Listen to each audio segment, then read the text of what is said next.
Salut à toi qui veux reprendre la pleine puissance de ta vie, ici c'est Zen Relay. Et dans cette vidéo, je voulais te parler de quoi? J'ai dit un truc dans la vidéo précédente et je voulais rebondir là-dessus. Et revenir un petit peu sur le sauveur. Et ce que ça implique chez toi et ce que ça implique chez l'autre. D'être le sauveur, de vouloir sauver l'autre, de vouloir l'aider à outrance et de vouloir presque tout faire pour lui, finalement. Et dans la sphère où je travaille, il y a énormément de sauveurs, il y a énormément de gens qui le font pour ça. Dans un premier temps, le sauveur, on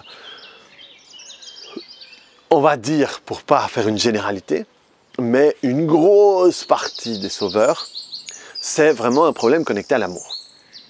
C'est pour d'une certaine manière, se faire aimer.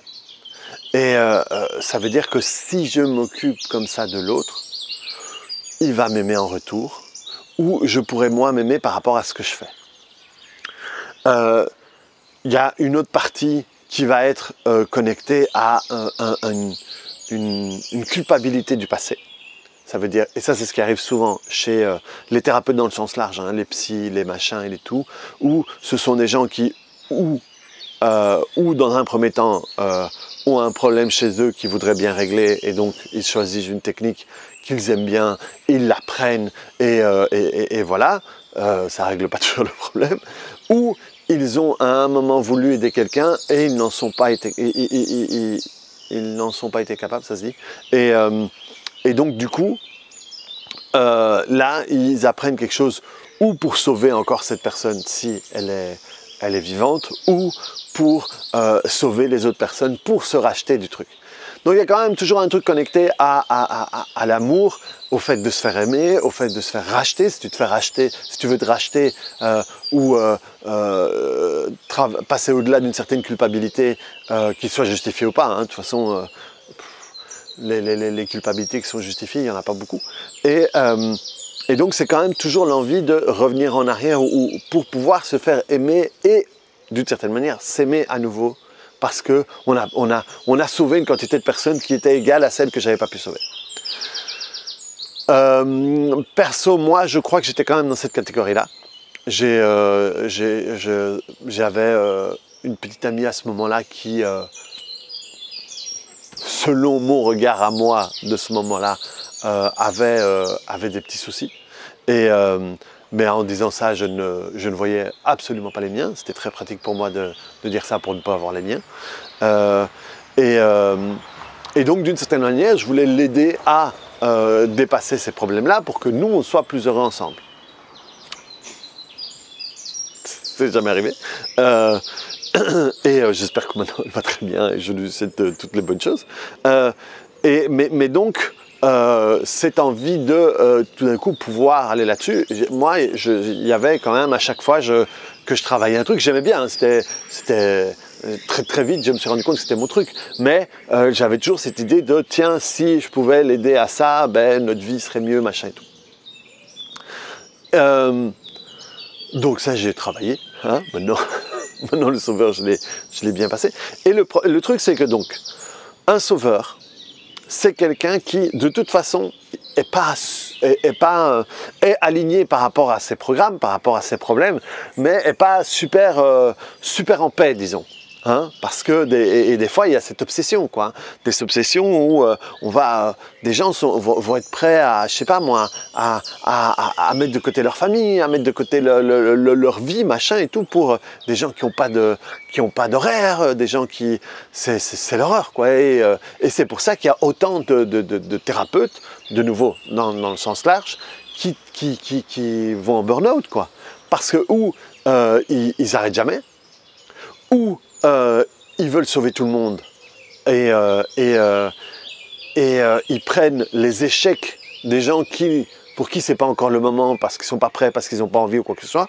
Ils prennent ces échecs-là comme des trucs personnels parce qu'on n'était déjà pas arrivé à suivre l'autre. Et donc au bout d'un moment, il y a une surcharge énorme et ils tombent en burn-out. Mais l'autre plan que je voulais souligner ici, c'est qu'est-ce que ça implique quand tu te positionnes en sauveur avec quelqu'un? Et même quand tu te positionnes en sauveur avec quelqu'un, avec tout l'amour du monde, l'amour d'une mère pour ses enfants, par exemple.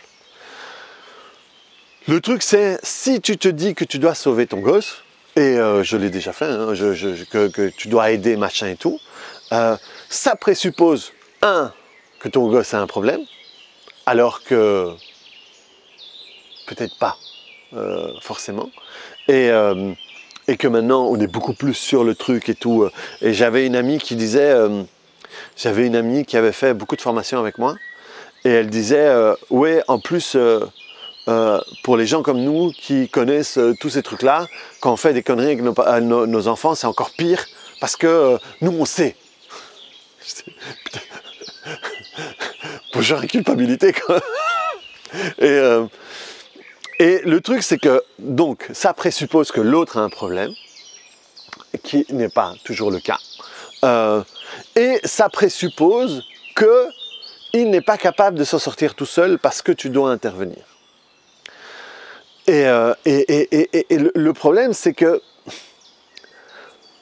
c'est absolument pas ce que tu veux que l'autre croit en étant sauveur. Enfin, parfois oui. Parfois, il y en a qui sont vraiment « je veux te sauver pour qu'il n'y ait que moi dans ta vie. Pour que tu saches que tu ne peux compter que sur moi parce que je veux que tu n'aimes que moi. » Là, il y a l'expression mère juive, hein, qui n'est pas que chez les juifs, mais l'expression mère envahissante, comme ça. Mais le problème, c'est quand tu te dis non. Et là, de nouveau, j'ai un cas très précis d'une mère avec un fils qui doit avoir 36 ans maintenant.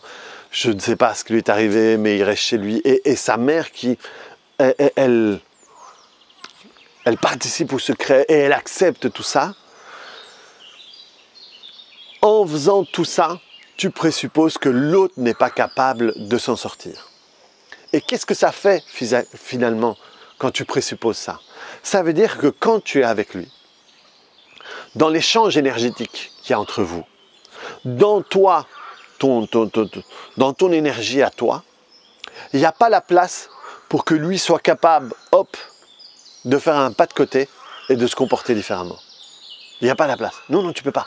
Alors c'est que là-dedans. Et tu peux te mouvoir que là-dedans. Non, non, non, tu peux pas, tu peux pas. Non, non, parce que je sais, non, il est pas bien, je sais. Non, non, non, mais oui, moi, je sais, moi, je te comprends et tout. Non, bordel, non, non, non.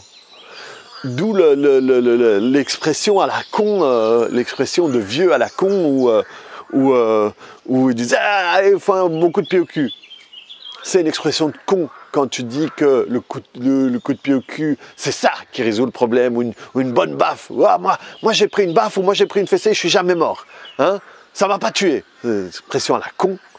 Néanmoins, laisser un petit peu la personne dans sa merde et qu'à un moment elle touche.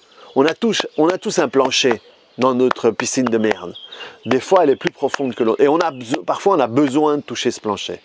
Parce que c'est le fait de toucher ce plancher qui nous permet de remonter. Mais si on nous empêche tout le temps d'aller au fond, et moi, c'est ce qui m'est arrivé, ma mère, qui a, avec tout l'amour du monde et toute la tendresse, a toujours tout fait pour moi et tout ça, ça m'empêchait d'aller au bout de ma connerie et de me rendre compte, ça suffit maintenant.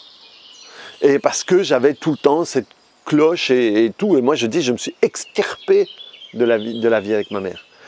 À 29 ans, je vivais encore chez ma mère, on vivait à deux, c'était super cool. Voilà, on était des colocs, on s'entendait super bien. Mais à un moment, je dis, mais il faut, pour que je puisse bouger, je sens que j'ai besoin de sortir de là. Il n'y avait rien à voir avec ma mère dans le point de vue négatif. Moi, je me suis rendu compte qu'il fallait que je sorte. Alors que j'étais bien là. J'étais bien, c'était pratique, c'était machin. Je me suis pris un appart. Je crois que j'ai payé pendant 1 mois et demi l'appart sans dormir dedans. Je le rénovais, c'était l'excuse de la rénovation. Mais à un moment, je dis non. Aujourd'hui, je pars avec mon matelas, quoi. Et je suis parti avec mon matelas et à partir de là, j'ai vécu là. Et donc, le truc, c'est que quand tu es comme ça avec quelqu'un de proches souvent, ou quoi que ce soit, dans ton énergie à toi, il est écrit, tu ne peux pas t'en sortir. Tu ne peux pas t'en sortir. Je fais ça parce que tu n'es pas capable de t'en sortir. Et ça c'est moche, quoi. Ça veut dire qu'en face de toi, l'autre, s'il veut s'en sortir, il doit faire quelque chose contre toi d'une certaine manière. Il doit vraiment sortir pour s'éloigner pour pouvoir le faire. Tandis que si toi, et c'est ce qui arrive souvent, quand tout d'un coup les gens, les sauveurs travaillent sur eux et se libèrent de tout ça, tout d'un coup l'autre, en face d'eux, font des trucs qu'ils n'avaient jamais fait auparavant. Et c'est pas mental, hein, c'est tout d'un coup il y a l'espace.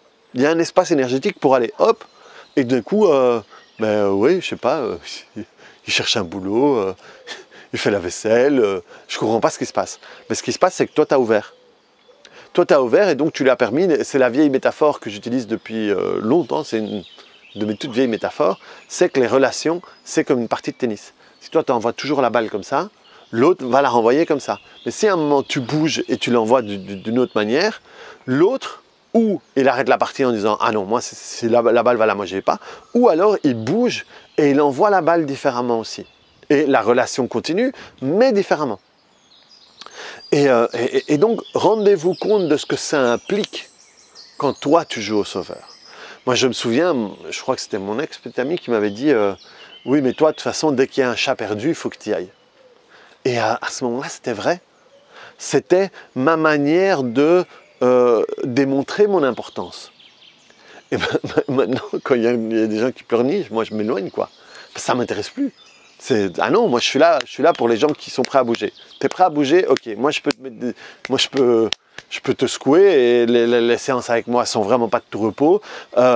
Des fois, expressément, il y a des personnes avec qui je vais répondre de manière un peu brusque parce que je sais c'est de ça qu'ils ont besoin à ce moment-là.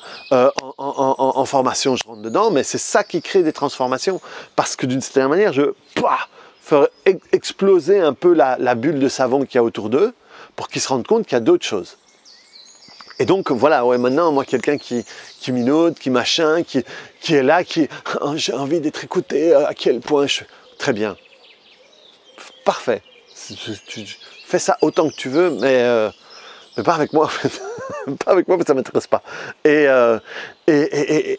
parce que c'est comme ça que j'ai envie de vivre ma vie. Et il m'est arrivé 2 ou 3 fois à dire à des clients qu'elles aillent ailleurs, quoi. Parce que ce n'était pas le travail que moi je voulais faire, ce n'était pas le travail pour lequel moi je voulais être payé. J'ai dit, allez voir un psy, allez voir un psychanalyste, si vous voulez parler, si vous voulez vous épancher sur vos trucs et tout, c'est très bien, vous avez complètement le droit de le faire. Moi je dis, c'est ni bien ni mal. Simplement, ce n'est pas le travail que moi je fais. Et ça ne m'intéresse pas, parce qu'à ce moment-là, j'aurais la sensation de vous prendre votre argent. Et ça, c'est pas ma manière de bosser. Moi, mon argent, je le gagne en faisant. Et donc, voilà, ces 3 personnes ne sont pas venues, ne sont plus venues. Et c'est très bien. Et j'espère qu'elles ont trouvé quelqu'un avec qui leur a apporté ce qu'elles cherchaient. Mais moi, c'était... et moi, en plus, maintenant que je me rends compte, à la période où ça m'est arrivé, c'est vraiment à la période où je passais de l'un à l'autre. Donc, sans doute des tests que j'ai créés dans ma vie pour dire, ouais, non, c'est clair, allez, au revoir. Et du coup, j'attire plus les gens comme ça. J'attire les gens qui sont souvent dans un point où ils en ont tellement marre que là, il faut que ça change, quoi. Et alors là, finalement, son étape et la mienne, fait que tout d'un coup, on peut avoir de super bons résultats. Et donc, de nouveau, comme je le dis souvent dans les fins des vidéos, c'est vois toi dans quel moment toi tu te comportes comme victime ou dans quel moment tu te comportes comme un sauveur. Et je rigole souvent avec mon meilleur pote qui est je l'appelle le Saint-Bernard. Le Saint-Bernard. Et parce que c'est peut-être une référence de vieux, ça de nouveau. Hein. Parce que dans mon jeune temps, les Saint-Bernard, c'était les chiens qui allaient sauver les gens en montagne. Et on les représentait avec un petit tonneau en dessous de la gorge. ça devait être du vin, je crois, ou je sais pas quoi, et ils allaient sauver les gens. Et des fois, ils me parlent et ils me disent, ouais, ouais, t'as raison, c'est encore mon truc de Saint-Bernard. Et voilà, mais c'est très bien, c'est très bien, il est encore là-dedans pour le moment, moins, mais encore, mais voilà, très bien. Il n'y a rien qui est bien, il n'y a rien qui est mal. Moi, je te propose, je t'étale une situation, je te décris une situation qui n'est pas, comment est-ce qu'on dit, exhaustive, hein, il y a plein d'autres modèles, et je t'illumine de la manière dont moi je vois les choses. Et si toi tu te retrouves dans l'un ou dans l'autre et que tu te dis ouais finalement j'essaierais bien autre chose, c'est bien, les grenouilles elles chantent même dans la boue. Et tu vas pouvoir faire le choix. Ok, c'est vrai que dans ces moments-là, je suis, donc par rapport à cette vidéo ou la vidéo précédente, dans la victime, voilà, à cause de l'autre, c'est à cause de ci, mon mec, il est comme ci, avec les... C'est un pervers narcissique. C'est un pervers narcissique. Ou mon employeur si, ou Macron, la pandémie, ils veulent tous nous faire piquer, ils veulent tous nous machin. Et tiens, je vais faire une vidéo là-dessus après. Ou alors Sauveur, quoi. Ouais, je fais tout pour elle, je fais tout pour lui, je fais tout machin, je fais tout pour mes gosses, pour qu'ils soient tout le temps sous une bulle. Et alors, je dois être tout le temps là, occupé à garder la bulle machin. Et alors, s'il sort de la bulle, ouais, avec tout ce que je fais pour toi, hein, et tu ne me remercies pas. Mais j'ai rien demandé, moi, bordel. Donc, voyez si vous êtes dans ce modèle-là, si vous en avez marre, et si vous pouvez essayer autre chose et voir si ça vous convient ou pas. Donc voilà, clique sur le bouton j'aime. Mets-moi des commentaires pour voir si tu te reconnais dans une situation ou l'autre. Et on se retrouve très bientôt sur une autre vidéo ou sur Telegram. Tu cherches Zenrilla sur Telegram et tu auras 2 audios par semaine. Allez, ciao!